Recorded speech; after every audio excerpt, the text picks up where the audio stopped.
Assalamu alaikum. Welcome back to my YouTube channel. Ramadan Mubarak. Today I have another story time that I want to share with you, and it reminds me, this story time I'm going to tell you about a time that I went to the mosque to pray. At this time my son was 2. Yeah, he was 2 years old, and um, the air conditioning was on like really high, so he tucked his arms in his t-shirt, and after he got tired of praying, how 2-year-olds pray, he laid down. It was Salatul Tarawih, so it was late. If you don't know Salatul Tarawih, it's a long prayer at night. So he slept on the prayer mat in front of me, and like on kind of on the side in front of me. So he fell asleep, and the air, like I said, was up really high. He had his little arms tucked in his t-shirt, and I'm like, do I have anything in the car? Like, I'm like, no, I don't have anything that I could put over him. I'm like, okay, maybe I won't make the entire prayer and I can just go home after that. So that's not even really the point of the story. This lady comes.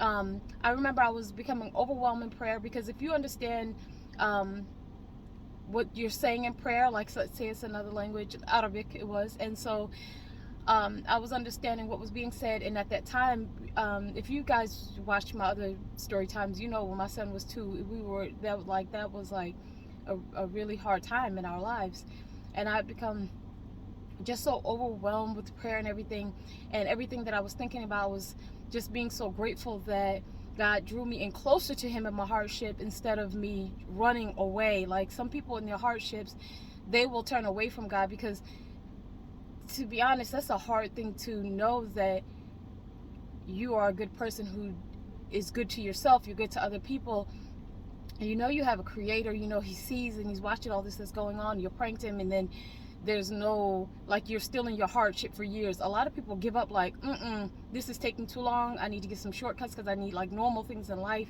Why would this even be happening to me? Like, it turns a lot of people off, but some people will draw them in nearer to the creator. So that's what it did for me.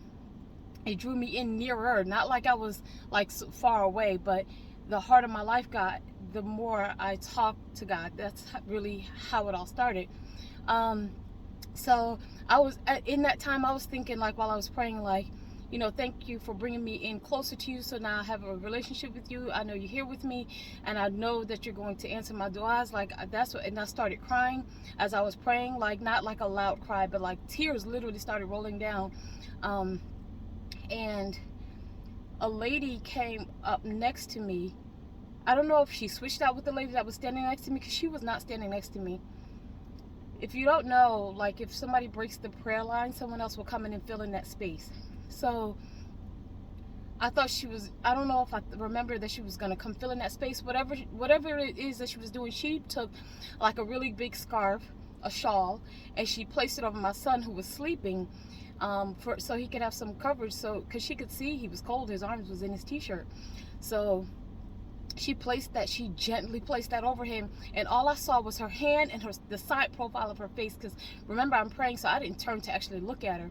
So after we were complete with the prayer and everything, I walked around and was asking anybody, like, does this belong to you? Does this belong to you? Thank you for putting it over my son. I'm about to leave now. Does this belong to you? And everybody's like, no, no, no.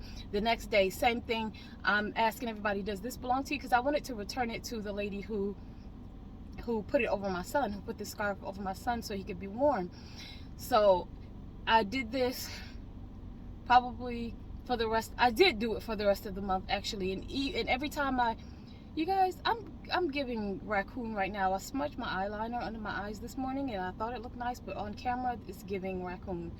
But anyways, and every time I went back to that mosque, I would ask, do you know who this belongs to? I kept the scarf in my glove box, in my glove compartment, just in case I ever saw this lady, because I really couldn't even get like a clear, I don't know what her face actually looked like. So I just remember she was either wearing white or like really light blue. I just remember seeing her hand, and she had like a gold bracelet on and like a side profile of her face. That was it. And so everybody's like, no, no, no. So you guys, I kept this scarf for 7 years. 7 years I kept this scarf. I even had a new car in that time. So 7 years later, I still kept the scarf with me, like in my glove compartment everywhere I went. And I was in an entire different mosque at this time, and I wasn't, I don't know what I was there for. A little girl came in and she wanted to pray, and she had a hoodie on. She was maybe 7 or 8 years old, and she wanted to pray, just a little kid. And she was putting her hood on, and she's like, "No, I don't want this. Like, I need hijab. Like, can somebody, like, she needs a scarf."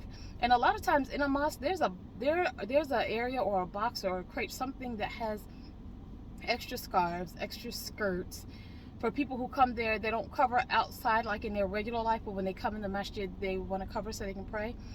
But I don't know what happened with that. That wasn't either available to her. I have no idea. Anyways, so I heard her asking this to everyone, and everyone's like, "No, like the only scarf I have is the one on my head." So I went to my car, and she followed me to the door, literally. And I was like, I'm grateful that I'm even parked next to this door, because what would she do? Follow me to the parking lot? So I was parked nearest to the door. So she stood right at the door, and she watched me. And it's not even like she actually was asking me. So I got the scarf, and I gave it to her. And so she's like, "Thank you." So she's praying with it.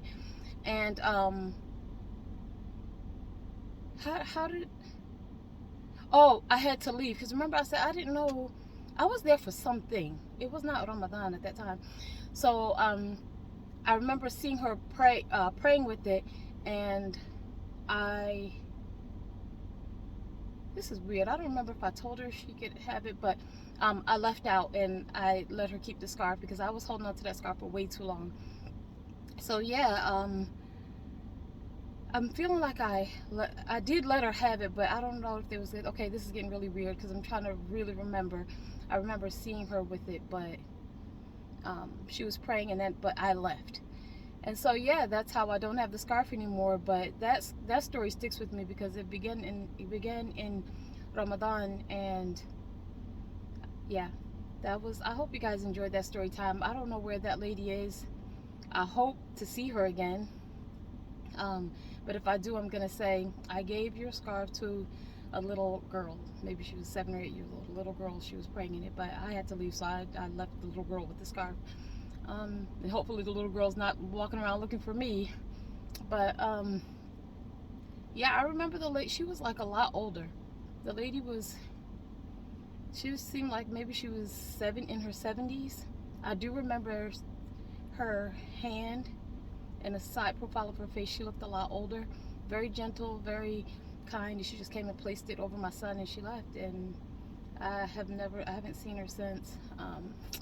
So I just wanted to share that beautiful story time during this beautiful, blessed month of Ramadan. Thank you for subscribing. Thank you if you are not subscribed and you just watched. Thank you for giving a thumbs up. You're not subscribed, or you are subscribed, but you still watched, even if you just watched part of it. Well, no, if you listen to me now, that means you watched the whole thing. You watched the entire video. But I just wanted to get on here and say another story time for you guys. Until next time, take care. Assalamu alaikum.